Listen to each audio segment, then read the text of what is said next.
Ao Dr. Carlos Frederico Santos, e agora tenho dois advogados inscritos para falar pelo réu. Dr. Sebastião Coelho da Silva e doutora Juliana Souza Nascimento Medeiros. Qual dos dois falará em primeiro lugar?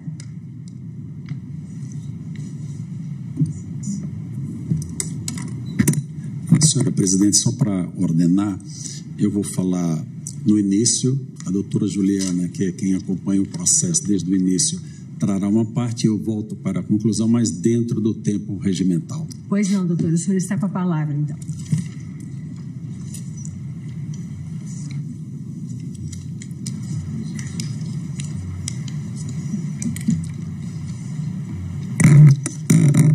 Excelentíssima Presidente desta Igreja Corte, Ministra Rosa Weber, receba meus cumprimentos. Senhora Ministra Carmen Lúcia, senhores ministros presentes, senhor relator, advogados presentes, servidores, cumprimento na pessoa da doutora Carmen. Obrigado. Pessoa da doutora Carmen, já agradeço, doutora Carmen, a atenção dada pela secretaria nos contatos que fiz, especialmente do doutor Carlos, que nos auxiliou bastante. Quero falar inicialmente com o senhor Aécio Lúcio Costa Pereira. Nós requeremos a sua presença física aqui nesse plenário, mas o deferimento do eminente relator fomos intimados hoje no sentido de que fizesse o acompanhamento do presídio através do vídeo, e eu creio que deva estar acompanhando. Me dirijo ao senhor Aécio para dizer que o senhor está sendo julgado em um julgamento político. E isso comprova pelas palavras iniciais do eminente relator e do eminente... desculpe, doutor Carlos, não cumprimentei Vossa Excelência, que eu gosto muito, me perdoe. Do eminente subprocurador-geral da República, que fizeram manifestações fora do processo, antes mesmo do início da parte processual. Dizer também, senhora Presidente, senhora Ministra, senhores ministros presentes, que eu, desde ontem à noite, me isolei de qualquer contato com o exterior, isolei completamente. Mas agora há pouco, há cerca de uns 40 minutos, eu fui informado que o Conselho Nacional de Justiça, através do eminente ministro Luiz Felipe Salomão, que todos saibam, eu estou aqui denunciando de público, abriu um procedimento disciplinar para apurar a minha conduta enquanto magistrado. Todos sabem que eu estou aposentado desde 16 de setembro do ano passado. Eu considero uma intimidação. Digo a Vossa Excelência, ministro Salomão, que Vossa Excelência tentou me intimidar, mas não intimida. Isso é tranquilo. Eu vou disponibilizar ainda hoje, senhora ministra, Vossa Excelência é a presidente do Conselho Nacional de Justiça, minha declaração de imposto de renda e meus extratos bancários. Não só para o corregedor. Antes do prazo que ele me determinou, eu farei para a imprensa, porque eu não tenho nada a esconder e não me intimido com absolutamente nada. Eu sou um homem idoso, 68 anos, com alguns probleminhas de saúde, que posso morrer a qualquer momento, e eu não tenho mais tempo para ter medo de nada. Dito isso, eu quero iniciar dizendo que este tribunal ele é ilegítimo para este julgamento. A Constituição da República, em seu artigo 102, letra B, narra exatamente, senhor ministro relator, quais são as autoridades, as pessoas sujeitas à jurisdição deste tribunal, quando praticarem crime comum. A nossa Constituição diz que ninguém será processado nem sentenciado senão pela autoridade competente, com os recursos inerentes. Não haverá juízo de exceção. Aqui nós temos o elenco das pessoas que podem ser julgadas por esse tribunal. E, no caso concreto que nós estamos a examinar, senhora presidente, inequivocamente, a competência para julgamento é do juízo federal de primeira instância. Isso foi arguido em todas as manifestações da defesa. Vossa Excelência tiveram oportunidade de examinar, mas em sessão virtual. Então, nós estamos hoje aqui para que todos presenciem, porque esse julgamento está sendo gravado, que essa conexão alegada, ela não se faz presente. Então, a defesa reitera, já foi feita em todas as manifestações, a incompetência deste egrégio Supremo Tribunal Federal para este julgamento. A denúncia apresentou 4 núcleos, como disse pelo eminente relator. O núcleo de financiadores, dos mentores intelectuais e também dos executores materiais, onde o acusado Aécio está inserido. No acórdão do recebimento da denúncia, eminente relator, na ementa trazida por Vossa Excelência, diz que a competência deste Tribunal Federal para analisar o respeito da denúncia e para processar e julgar posterior à ação penal, em face de evidente conexão entre as condutas denunciadas e aquelas investigadas no âmbito mais abrangente dos procedimentos envolvendo investigados com prerrogativa de foro. Ressalta, inclusive, eu estou lendo o que está no recebimento da denúncia, os inquéritos 4917, 18 e 19 e elenca os senhores deputados federais e senhora deputada federal que estão aqui. Não seria o caso de citar o nome de suas excelências, porque não é o caso. Também relata o inquérito 4781 e 4874, onde temos o senador da República e mais alguns deputados federais. Esses inquéritos, senhora presidente, eu tenho dito, e eu não posso dizê-lo de forma diferente aqui, eu o classifico de inquéritos secretos, e não seria nesta tribuna que eu iria dizer de forma diferente. Qual a situação que se coloca para este réu Aécio? Todos nós, cidadãos brasileiros, temos como juiz natural definido, eu agora aposentado, primeira instância. Espero em Deus não que eu cometeu um crime, mas se cometê-lo, serei julgado, ou qualquer um, pela primeira instância. Diferente são os parlamentares, que eles se colocam na posição de julgamento em instância única. Ou seja, o deputado senador, ele sabe que ao assumir a ser diplomado e assumir a sua cadeira no Congresso Nacional, ele estará sujeito à jurisdição deste tribunal sem recurso, mas os demais não. Os demais têm direito aos recursos elencados em todas o nosso ordenamento jurídico processual. Esse direito está sendo suprimido ao réu Aécio e suprimido a todos os demais, senhor ministro Alexandre de Moraes, todos os demais réus destas ações que estão tramitando aqui no Supremo Tribunal Federal. Aqui temos vários advogados dos processos de hoje, mas vários outros que estão aqui no plenário, que manifestam a mesma posição. Senhora ministra presidente, qualquer pessoa na rua que a gente conversa, no borracheiro, na padaria, elas falam com tranquilidade por que essas pessoas estão sendo julgadas no Supremo Tribunal Federal. Eles são deputados, são senadores. Então, é importante que Vossas Excelências entendam que esse julgamento causa perplexidade. Além de tomar o tempo desta corte, senhor ministro Zanin, recém-chegado, cumprimento, não é? Para as questões relevantes do país.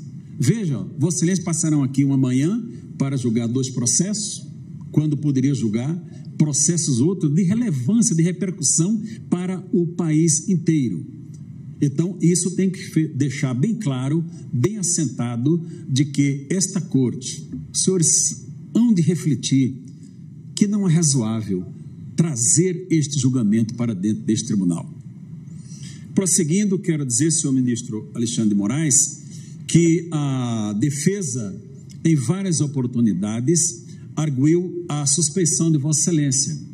Inclusive, cita trechos colocados por Vossa Excelência no respeito à denúncia como fundamentação.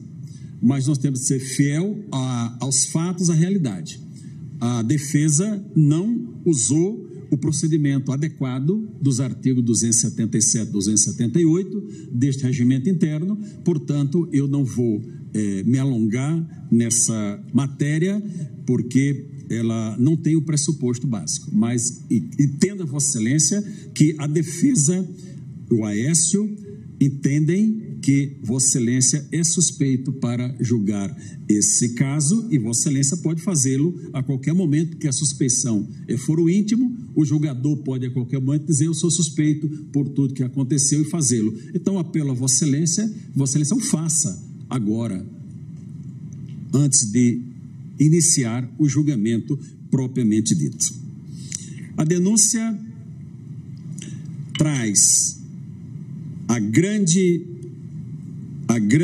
contexto de todo esse processo, que é o famoso crime multitudinário, que nós temos lá no artigo 65 do Código de Processo Penal como atenuante, no 62 como agravante, mas esse é o grande mote. E coloca da seguinte maneira a denúncia: que o acusado, unindo-se à massa, o denunciado aderiu aos seus dolosos objetivos de auxiliar, provocar e insuflar o tumulto, com o intuito de tomada do poder e destruição do Palácio do Planalto, do Congresso Nacional e do Supremo Tribunal Federal. Continua dizendo que a adesão do denunciado ao grupo criminoso se deu com ânimos de estabilidade, de permanência, pois os ataques às sedes dos 3 poderes tinham por objetivo final a instalação de um regime alternativo de governo, produto da abolição do Estado Democrático de Direito. Tá? Do Estado Democrático de Direito. Pois bem, aqui a acusação do Ministério Público começa a ruir, porque nós estamos tratando do crime multitudinário, esse é o mote.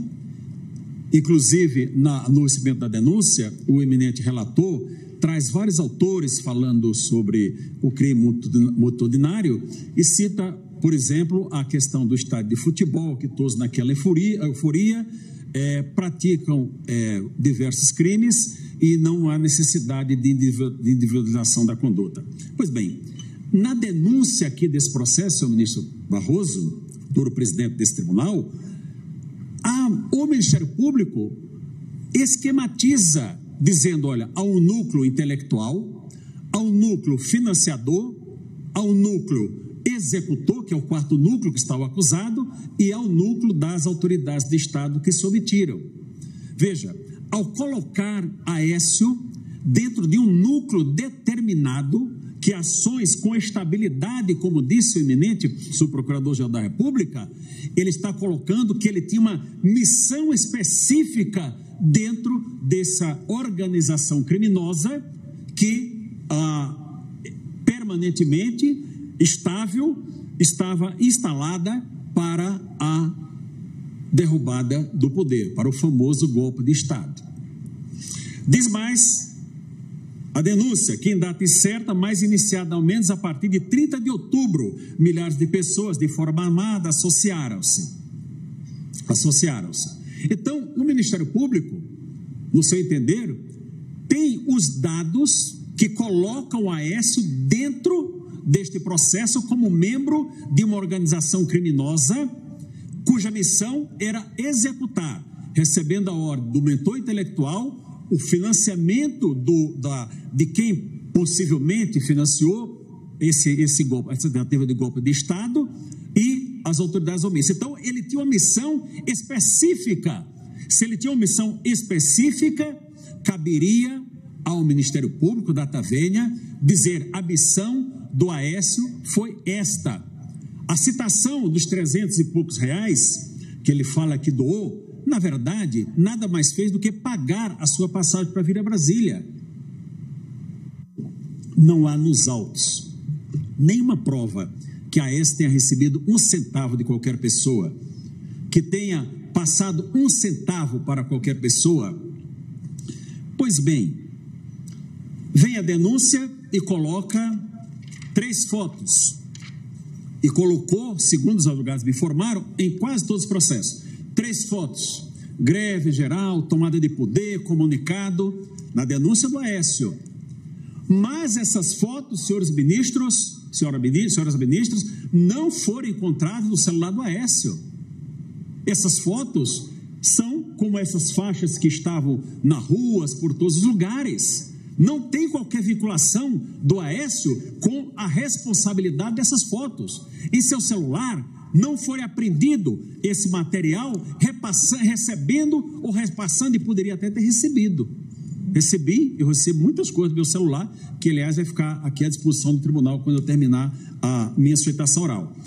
Muito bem, não há qualquer vínculo do Aécio com esses fatos. E já que estamos falando do Aécio, é bom já dizer de plano que foi referido pelo ilustre procurador do inquérito de São Paulo. O Aécio foi funcionário da Sabesp, eu já falei Caésio várias vezes, a Sabesp São Paulo, quase 30 anos, ininterruptos. Síndico do bloco onde ele morava, com 80 apartamentos, são 250 moradores mais ou menos, por 8 anos. E no dia seguinte à eleição teve essa desavença com este morador, mas aí já coloca como sendo um elemento perigoso, senhor ministro. Essa afirmação, eminente procurador, ela não é razoável. Até porque inquérito policial não serve para antecedente de ninguém. Alguém pode ir à delegacia e falar o que quiser de qualquer um de nós aqui. O delegado é obrigado, aliás, nem precisa. Ele pode fazer uma ocorrência online e dizer: aconteceu isso. Agora vai colocar como sendo uma pessoa perigosa, violenta por conta desse fato? Em absoluto, isso não pode ser considerado por essa egrégia corte. Digo mais ao senhor Aécio, estou falando aqui, mas estou falando com o senhor, que deveria estar aqui ouvindo, que eu quero trazer essa denúncia também aqui para o tribunal. Esse cidadão está 8 meses preso, sem nenhum contato com família. Por quê? Porque a sua família, senhores que nos assistem, não foi vacinada, não tem cartão de vacina, tão famoso cartão de vacina em moda aqui nesse país, não tem cartão de vacina, mas tudo bem, não pode ir ao presídio, ok, a regra do presídio. Foi pedido que houvesse um contato online, como é feito agora, à distância, como tantos fazem. Não pode, isso foi negado pela vara de execuções penais, não foi pelo seu ministro relator, tem que ser dito, não é? Não pode, porque para preencher o cadastro, para falar com a família, precisava ter o requisito, cartão de vacina. Se não colocar no formulário, tem um cartão de vacina, não pode ver a mulher e os filhos. Isto é, senhora presidente, uma tortura psicológica, a meu sentir. A prova contra Aécio são essas 3 fotos que estão aqui e os vídeos que vamos mostrar, pelo menos estava sendo tentado aqui mostrado quando eu cheguei nesse plenário. Golpe de Estado. Tentar dar o golpe de Estado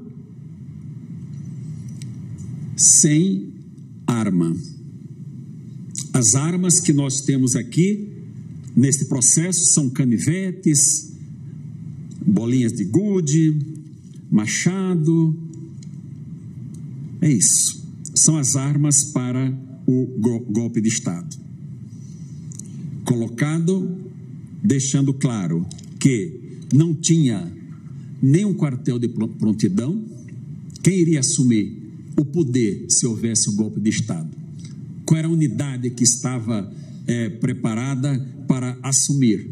Não tinha militares sequer para proteger o Palácio do Planalto, não é isso? A guarda presidencial não tinha sequer o efetivo suficiente para proteger o Palácio do Planalto, mas a denúncia diz aqui que o Aécio, com essa sua estabilidade, com armas impróprias, munido de armas impróprias, arremessava contra os policiais objetos contundentes. Vejam, senhores ministros, ninguém discute que houve depredação do patrimônio público, ninguém discute que houve violência para quebrar vidraças, entrar nos prédios públicos, mas cada um lhe é dado a cada um o julgamento conforme a medida da sua participação. Essa é a regra do artigo 29 do Código Penal. A coautoria, a responsabilidade é na medida da sua culpabilidade. Mas nós estamos tratando aqui de uma situação em que alguém que estava na rua, em toda essa euforia, o outro quebrou. Quem estava lá na rodoviária, se tivesse matado alguém, também iria responder por homicídio. Isso não é razoável que possa acontecer. O presidente da República estava em Brasília? Não estava em Brasília. Havia alguém para dizer, olha, estou tirando da cadeira. Nós tivemos recentemente um golpe de Estado no Níger. Os militares chegaram lá, tiraram o presidente, fizeram no refém e assumiram o poder. Isso é um golpe de Estado. Agora, senhores ministros, será que nós vamos escrever na história que houve uma tentativa de golpe de Estado sem armas? Tentativa de golpe de Estado sem armas. Qual a pessoa armada? Alguém tinha um fuzil? Ser organização criminosa era muito fácil pedir emprestado para o PCC ou para o Comando Vermelho ou qualquer outra dessas organizações que são organizadas, sim, são tão organizadas que o Estado não consegue impedi-las de caminhar e caminhar bem financeiramente. Alguém trouxe um fuzil para Brasília? Alguém trouxe? Naquele povo que estava ali no dia 8 de janeiro? Não houve. Houve o impedimento de funcionamento dos poderes? Qual poder deixou de funcionar por conta da ação que houve desse prédio e nos demais prédios?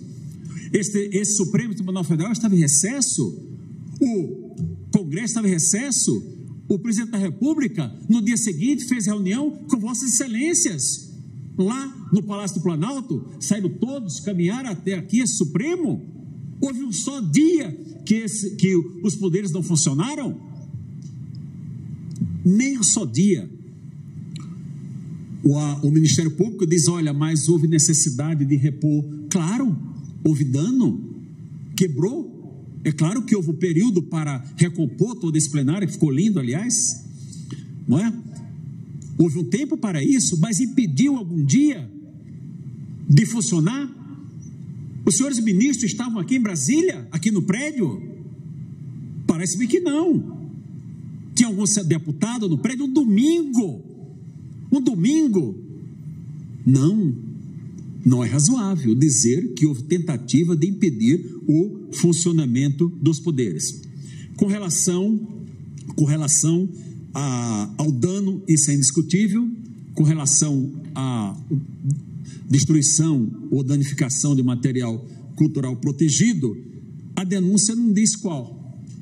A denúncia fala de dano, mas não diz o que foi destruído, protegido.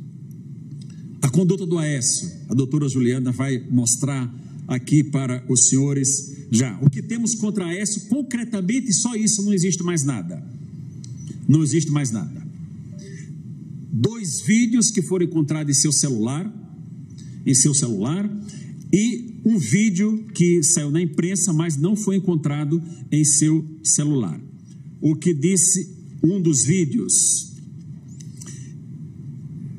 Minha folha fugiu aqui. Encontrei. Na rampa do Congresso Nacional, senhor relator, eu ia pedir, senhores ministros, que antes do iniciar o julgamento, que Vossas Excelências, que não tiveram a oportunidade, vissem os vídeos. Mas, quando eu cheguei aqui, senhora ministra, estava passando um dos vídeos do Aécio. Então, eu creio que o eminente relator deverá apresentar, e se não era a intenção, o eminente ministro Alexandre, eu solicito a Vossa Excelência que o faça, para que os senhores vejam as 3 manifestações do Aécio. Na primeira manifestação, senhora ministra, é um vídeo de 1 minuto e 18 segundos, na rampa do Congresso Nacional, onde ele rindo com outras pessoas, rindo. Olha aqui, amigos, aí manda um vídeo, a meu parente, fulano, meu amigo, minha mãe, nós estamos aqui, que alegria e tal. Aí ele diz o seguinte, nesse vídeo que estava passando, aos 34 segundos, aspas, Supremo é o povo, 5 vezes, Supremo é o povo, quem manda no Brasil é o povo, fecha aspas. E aos 58 segundos ele diz, caramba, os caras cagam tanto no Brasil que eu acho que vou cagar lá dentro do Senado. Tô nem aí não, rindo. Após ele fala que vai tomar banho no espelho d'água. Esta é a ação do Aécio. Vocês vão verificar o ânimo descontraído que ele está ali dentro, em cima daquela rampa do Congresso Nacional. Nenhum ânimo de violência. Dentro do Congresso, ele diz o seguinte, ele manda mensagem aos colegas de trabalho, que foi lido pelo eminente subprocurador da República. Vossa Excelência vão notar que ele está em pé aqui, a mesa do presidente do Senado, ele está em pé, olhando e gravando e dizendo, falando com os colegas dele da Sabesp. Vossa Excelência, senhora presidente, pode constatar que é um ânimo tranquilo, de uma pessoa tranquila que está ali festejando, sim, que na cabeça dele, ali era uma vitória. Está dentro do Congresso Nacional, como ele disse que o Congresso fazia necessidade na cabeça do povo, ele tinha vontade de fazer ali dentro também. Ele o fez? Isso foi concretizado? Não aconteceu. No terceiro vídeo, ele está na tribuna do Senado, dizendo de forma tranquila, olha, para quem não acreditou, nós estamos aqui. Então, Vossa Excelência, verifiquem se o ânimo daquela pessoa é de alguém que acabou de praticar qualquer violência. Não praticou qualquer violência. A doutora Juliana vai trazer aqui agora sobre a prova e eu volto na sequência, senhora presidente, para fazer esse apelo aos senhores, que verifiquem os vídeos, que não tem qualquer ligação do Aécio com aquelas depredações, com os fatos que aconteceram dentro do Senado Federal. Aqui no Supremo Tribunal e no Palácio do Planalto, não é objeto da denúncia, não há necessidade de falar nesse momento. Então, senhora presidente, eu vou... mais uma coisa para não esquecer depois, o ilustre procurador da República disse agora de sua fala que o Aécio foi estimulado, o que contradiz a afirmação inicial da denúncia, que ele fazia parte do núcleo executores dessa associação criminosa. Ora, se ele foi estimulado, ele não era um estimulador das pessoas, ele foi estimulado a participar, mas a denúncia diz não, ele faz parte de um grupo organizado, preparado, com divisão de tarefa para derrubar os poderes da República. E o ilustre procurador, eu até ri, doutor Carlos, quando Vossa Excelência disse no final que para analisar tudo do Aécio era imprescindível. Aí Vossa Excelência corrigiu, prescindiu, porque no coração de Vossa Excelência sabe que é imprescindível o Ministério Público individualizar a conduta para dizer, olha, você fez isso e por isso você será responsabilizado. Eu vou parar por aqui, senhora presidente, já me refiz do inquérito que vou responder lá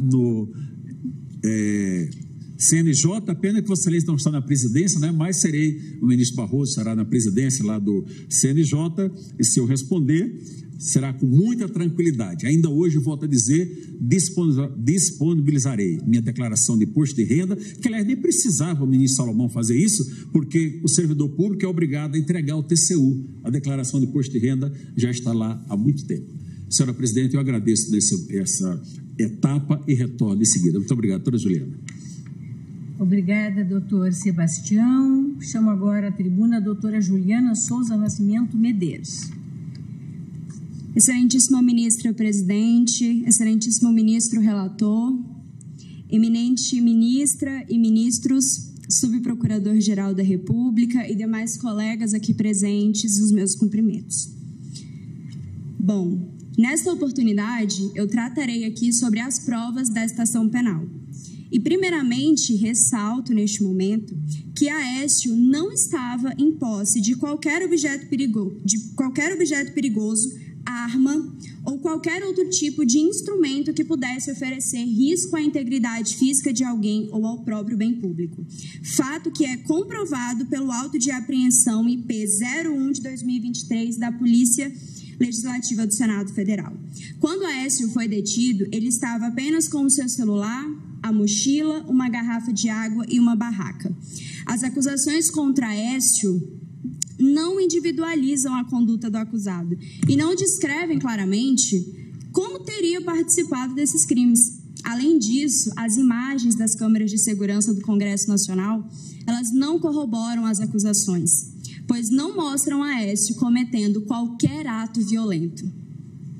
Aécio, de fato, entrou no Congresso Nacional, e isso já foi muito bem, amplamente divulgado pelas mídias. No entanto, o réu afirma no seu depoimento que somente chegou no Congresso Nacional depois das 3h30 da tarde, o que é possível ser constatado no laudo pericial do aparelho telefônico, no vídeo que foi encontrado no celular do Aécio, onde mostra ele ali na rampa do Congresso Nacional, tranquilamente com um outro senhor, e ali é possível ver pessoas transitando tranquilamente. No seu depoimento em juízo, ele ainda afirma que, ao chegar ao Congresso, havia pessoas entrando e saindo dos prédios, que havia policiais ali, mas que eles não estavam impedindo a entrada dessas pessoas. Fato que resta comprovado pelas imagens. O órgão acusatório traz em suas alegações que o conjunto probatório dos autos é capaz de comprovar a autoria por parte do denunciado, mencionando nas alegações os depoimentos das testemunhas de acusação, que, embora tenham presunção de veracidade, precisam ser analisadas em conformidade com as outras provas acostadas nos autos. Bom, assim, se faz necessário o exame dos depoimentos dos policiais e alguns fatos constatados após a análise aprofundada das imagens das câmeras de segurança do Congresso Nacional, que só foram disponibilizados para a defesa no dia 21 de julho de 2023.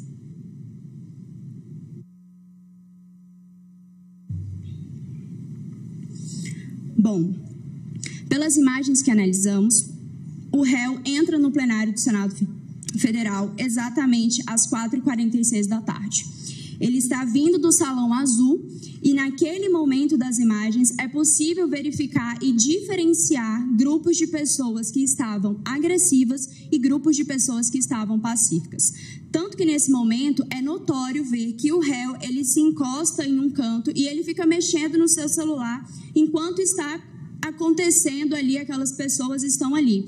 É possível ver, naquele momento, inclusive pessoas quebrando câmeras de segurança, lançando objetos. No entanto, o réu está num canto mexendo no seu celular, não tem participação nesses atos. Então, depois disso, ele vai para a entrada do plenário do Senado Federal, onde não há policiais e onde não há bloqueios. A sua entrada foi livre e desimpedida. Quando ele entra, as portas de vidro estão intactas.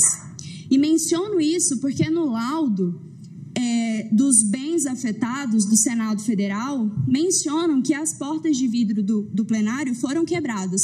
No entanto, essa ação também não foi cometida pelo réu. Então, Aécio entra no plenário e permanece ali até às 5h58 da tarde. E durante toda a sua permanência no plenário, é possível ver pelas imagens de segurança que, de fato, como ele afirma em seu depoimento, ele fica o tempo inteiro mexendo em seu celular. Existem momentos em que ele se junta ali com as pessoas, numa espécie de brandar, cantar um hino nacional, e posteriormente a isso, ele fica sentado mexendo no celular. É possível ver até o momento em que Aécio chega e conversa com os policiais e pergunta naquele momento o que ele poderia fazer para sair daquele local. É então que o policial Caio, e ele afirma isso no seu depoimento em juízo, fala que quando chegou um manifestante perguntando o que poderia fazer para sair, ele fala para juntar os outros manifestantes e que posteriormente eles seriam encaminhados para a saída. Então Aécio faz isso e se senta na última cadeira e aguarda o policial.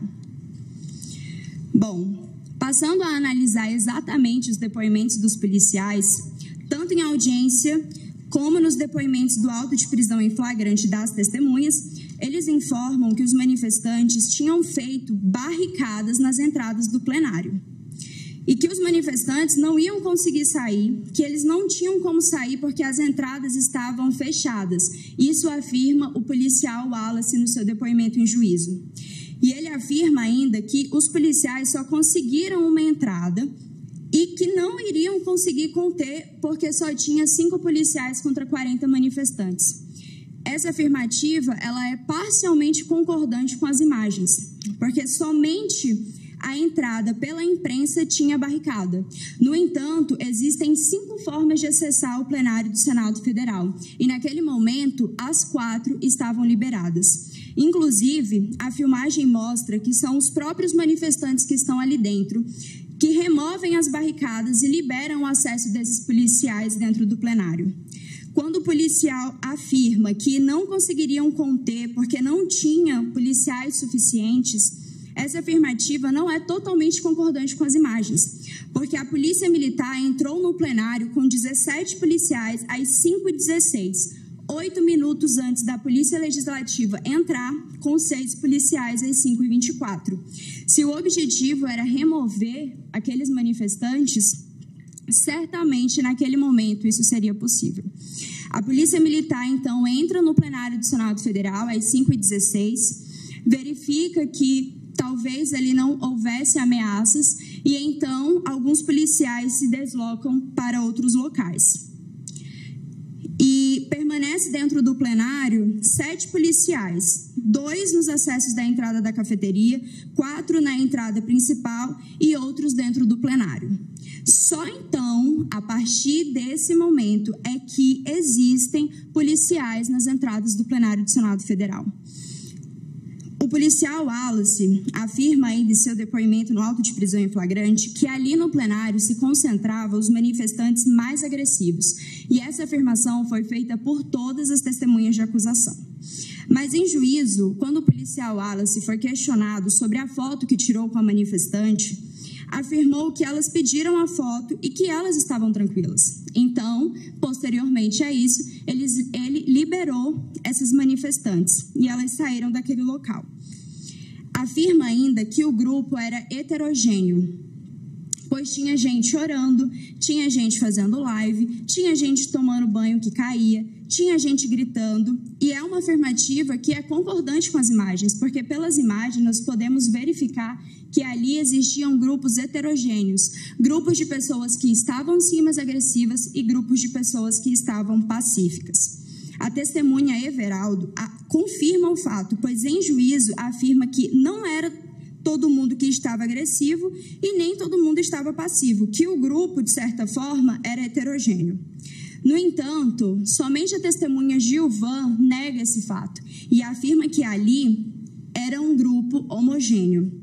Afirma ainda, quando questionado em juízo sobre a existência de grupos pacíficos, que ali não havia nenhum grupo pacífico, que os manifestantes chegaram na última instância que se tinha internamente do prédio, que os ânimos deles estavam acirrados, que quebraram alguns materiais. Afirma ainda que não identificou nenhum grupo de oração no plenário, que estava uma gritaria, gritos de ordem, que não sabia se era uma oração ou se era uma reza.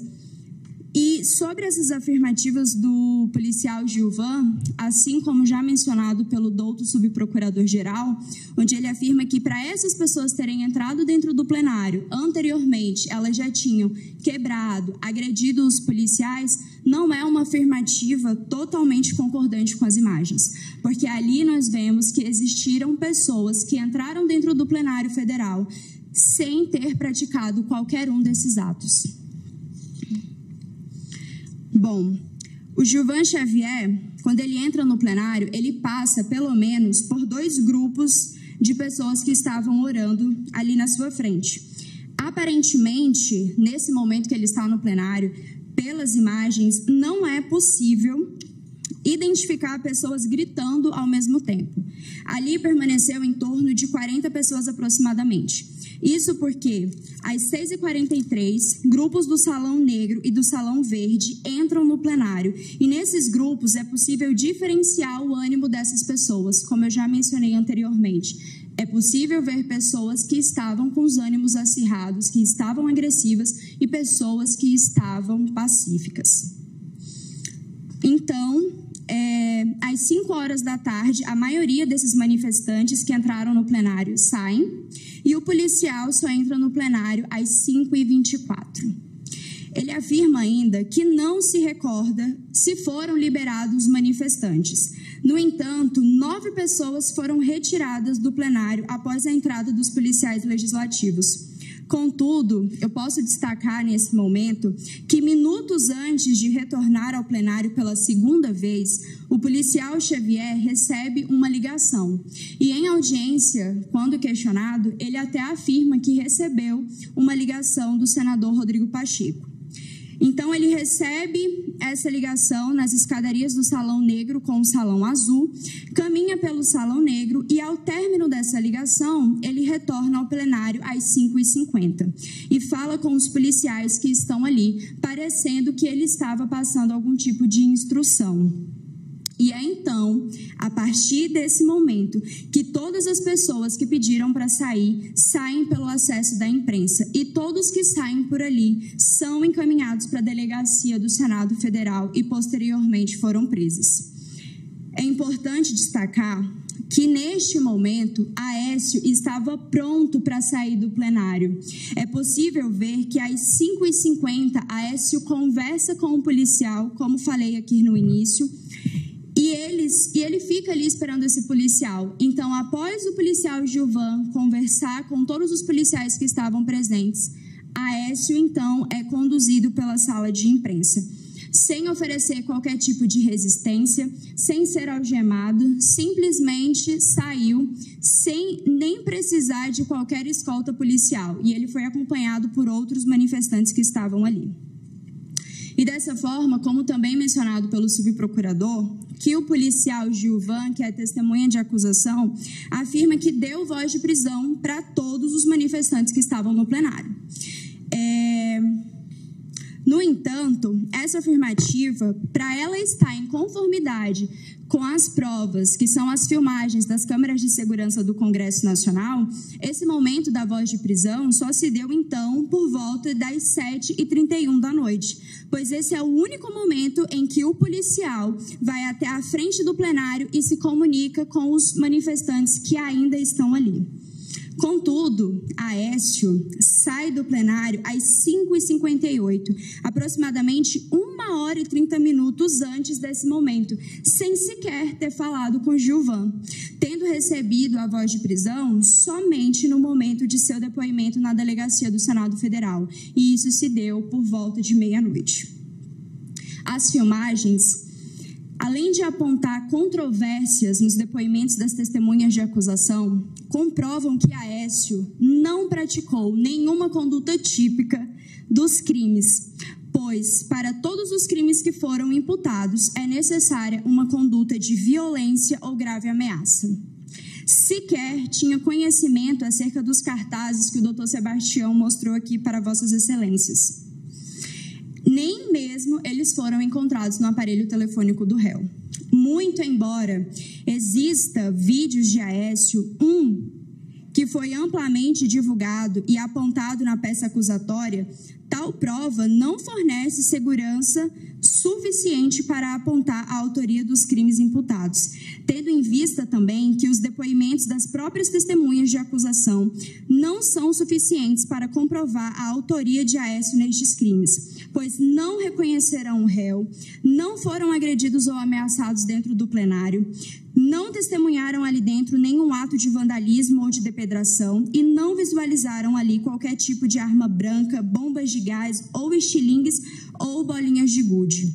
O plenário, inclusive, foi um dos locais que praticamente não houve danos. O próprio relatório preliminar do Instituto de Patrimônio Histórico e Artístico Nacional, na página 45, menciona isso.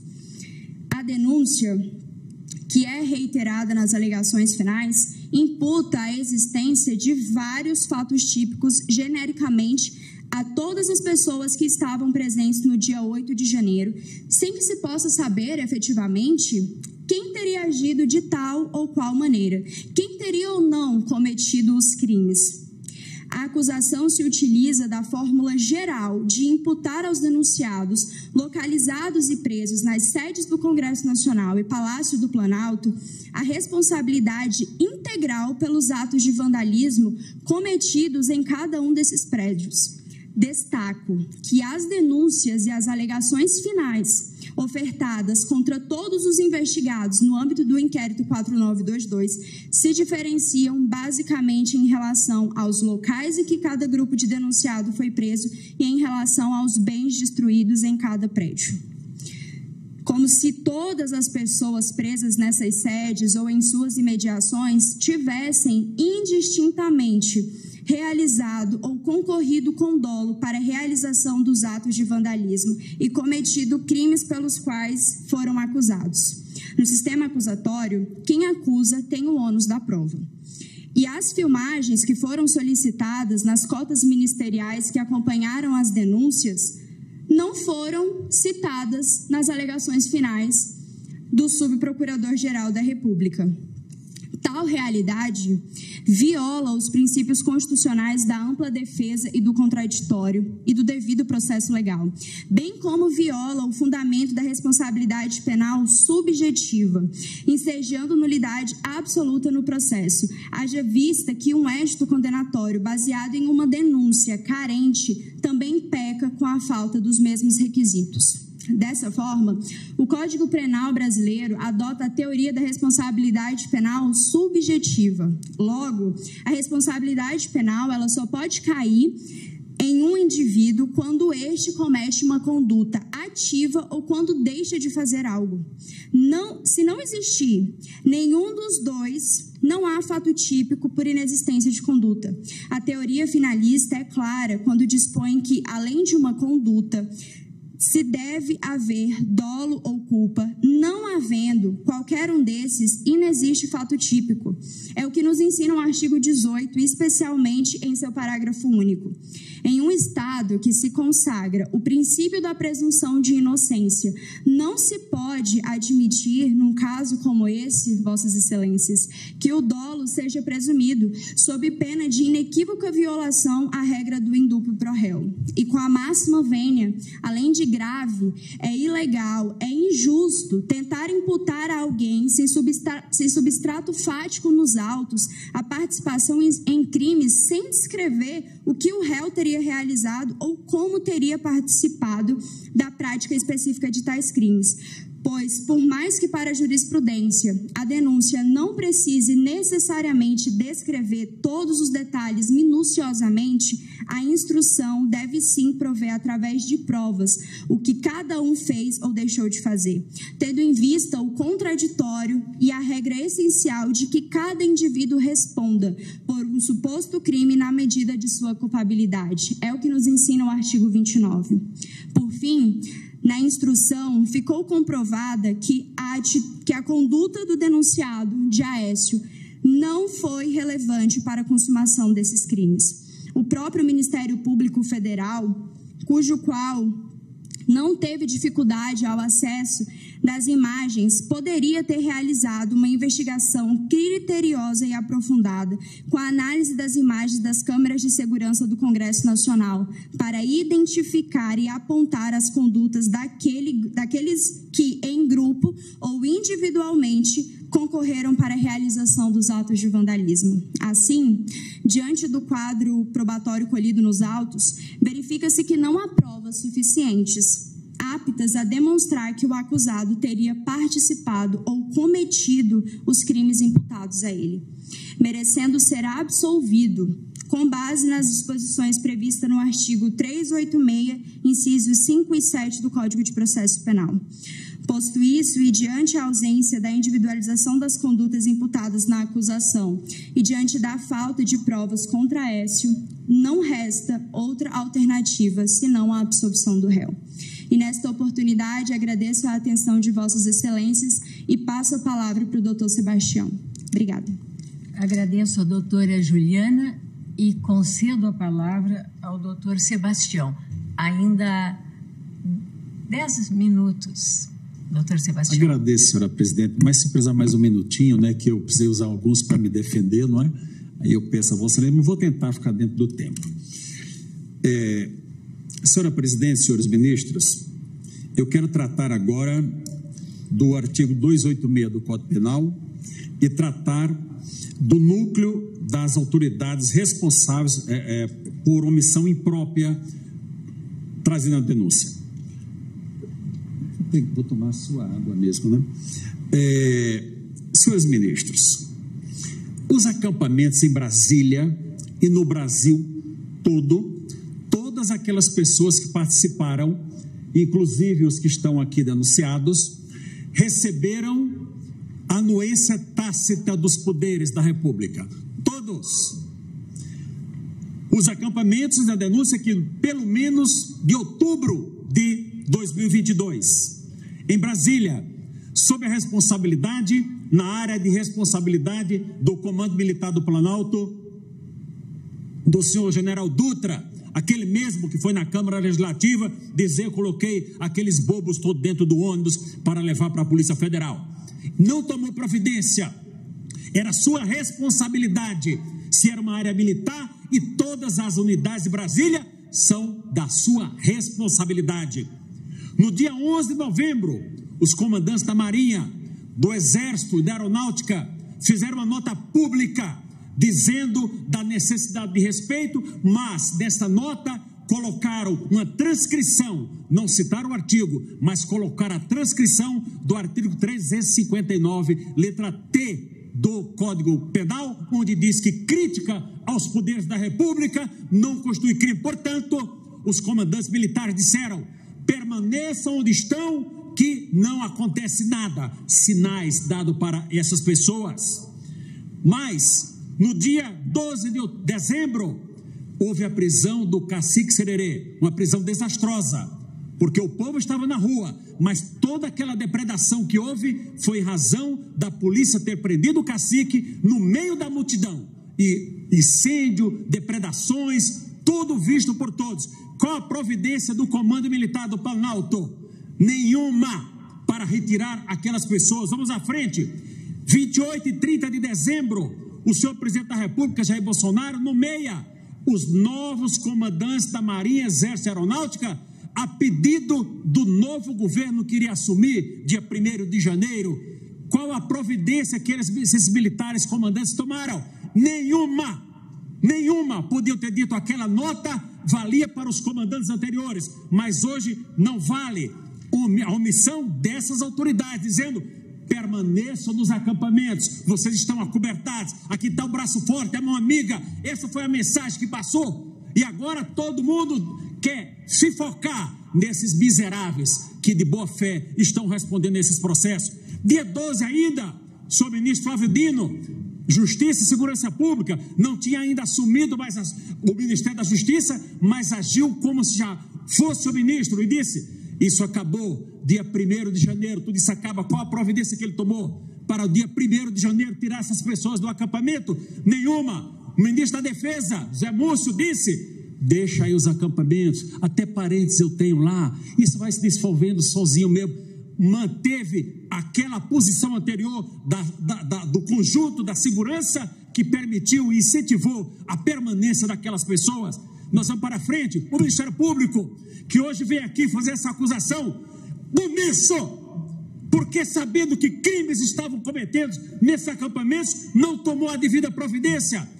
Por que não foi ou não fez? Agora vem pedir 100 milhões de indenização de dano coletivo, numa tentativa de intimidar, a dizer que todas essas pessoas denunciadas, que estão presas, e as que também não estão presas, todo o sacrifício da vida vai ser levado para a lata do lixo, ralo abaixo, porque vai ter que solidariamente entrar com 100 milhões de reais para dano coletivo. Quanto coletividade que foi prejudicada? Qual lado foi prejudicado? É um lado que foi prejudicado? É isso que nós temos aqui? Eu vou para o eminente ministro relator, que tantas decisões tomou no âmbito do inquérito secreto 4876, porque Sua Excelência não tomou também uma providência contra todos aqueles criminosos de organização criminosa que está aqui relatado. Por que não tomou providência? Responsabilidade de quem deveria agir. E eu vou mais, senhora presidente, me causa indignação tudo isso que está acontecendo nesse país. Eu, como cidadão, estou aqui como advogado, eu sou cidadão desse país. Cada um deve ter o que é seu. O patrimônio construído por cada um é seu, trabalhou, é seu. Mas eu não posso pagar por aquilo que eu não fiz. Sobre isso aqui, eu não posso pagar por aquilo que eu não fiz. Vocês foram advogados aqui, ministro Cristiano Zonin, que aqui dessa tribuna muito bem defendeu o senhor Luiz Inácio Lula da Silva, que não era presidente à época, defendeu muito bem, porque ele queria o que era de direito para o cliente dele, porque cada um tem que ter o que é seu, seja para agregar ou para retirar do âmbito da sua esfera de patrimônio, da sua esfera moral. Senhora presidente, senhores ministros, essas pessoas são pessoas sofridas, são pessoas que, motoristas de Uber, não pode dar sustento à sua família, porque não pode sair da sua casa com mais de 700 metros de distância ou 500 metros, pessoas que perderam emprego, pessoas que perderam a vida, familiares, enfermos, mas tudo por conta dessas ações. O Ministério Público, ao oferecer a denúncia, poderia, senhor ministro Alexandre de Moraes, para todos aqueles que estão soltos, ter oferecido acordo de não persecução penal, mas o fez, não teria ficado aquelas pessoas todas presas, e é possível que elas tivessem aceitado. Se estivesse naquela situação, estou preso, vou aceitar o acordo e vou sair, é possível, mas não. Agora, quando o Ministério Público vê que não tem prova contra essas pessoas, vem oferecer, pedir ao relator que entregue, que ofereça um acordo de não persecução. Se eu fosse advogado de qualquer um deles, eu diria: não aceite. Não aceite, é indigno você confessar aquilo que não fez para obter um benefício. Eu jamais confessarei na minha vida alguma coisa que eu não fiz, a não ser sob tortura. Nunca fui torturado, nem física, nem psicologicamente. Não sei como é. Talvez, senhor Michel Alexandre de Moraes, sob tortura eu confesse alguma coisa, mas fora disso ninguém vai dizer que eu vou confessar o que eu fiz sem eu ter feito. E nenhum brasileiro de honra, de vergonha na cara, pode confessar aquilo que não fez para se livrar de um processo. É melhor sofrer as dores da não confissão do que a vergonha de confessar aquilo que não fez. Senhores ministros, senhoras ministras, eu quero dizer a Vossas Excelências, e eu vou terminar dentro do tempo, senhora presidente, que há mais de 2.000 homens, um homem chamado Jesus, foi perante o tribunal, foi perante Pilatos. O poder político da época, os sacerdotes da época, levaram perante Pilatos, e ele disse: não vejo crime algum nesse homem, não vejo crime algum, mas manda para o tetrarca, para Herodes, o tetrarca da Galileia, o que é que você acha? Ele mandou de volta: não vejo crime algum. Homem, tu és o rei, tu dizes. E ele volta a dizer por 3 vezes: não vejo crime algum nesse homem, mas ainda assim ele condena Jesus, sabendo que ele não era culpado, mas ainda assim condenou, lavou as suas mãos, mas a sua mão não tira a sua lavação de mão não tira a sua culpa. A culpa que ele teve não retira pelo fato de ter lavado as mãos. Não, quem lava as mãos é tão responsável como quem pratica o ato. É tão responsável quanto quem pratica o ato. E por fim, senhora presidente, eu quero dizer com muita tristeza, mas eu tenho que dizer a Vossas Excelências, porque eu não sou homem de falar e depois dizer que não disse, que não é aquilo. Nessas bancadas aqui, nesses dois lados, senhores ministros, estão as pessoas mais odiadas desse país. Infelizmente, quantas fotos eu tenho com o ministro dessa corte? Muitas. Não vi no velório de Sepúlveda Pertença, a pessoa que eu amava muito, para não dizer que eu estava afrontando essa corte. Mas Vossa Excelência tem que ter a consciência que Vossa Excelência são pessoas odiadas desse país. Essa é uma realidade que Vossa Excelência tem que saber. E alguém tem que dizer isso diretamente. E, finalmente, eu quero manifestar o meu respeito e a minha solidariedade à Polícia Militar do Distrito Federal, que está sendo colocada como responsável por aquilo que não é. E a meu respeito e a minha solidariedade a todos os oficiais que estão da Polícia Militar do Distrito Federal, que estão presos, alguns meus ex-alunos da Academia da Polícia Militar, presos e sem salário. Isso é tortura. Tirar o salário de um homem, senhor ministro Alexandre de Moraes, sem que haja uma condenação. Isso não pode acontecer. Essas famílias estão desesperadas e torturadas. Essa é a minha posição, é a minha opinião. E eu digo, finalmente, para concluir, eu peço que esse tribunal declare a incompetência desse juiz para o julgamento e não fazendo julgue improcedente a ação em sua totalidade. Muito obrigado, senhora presidente.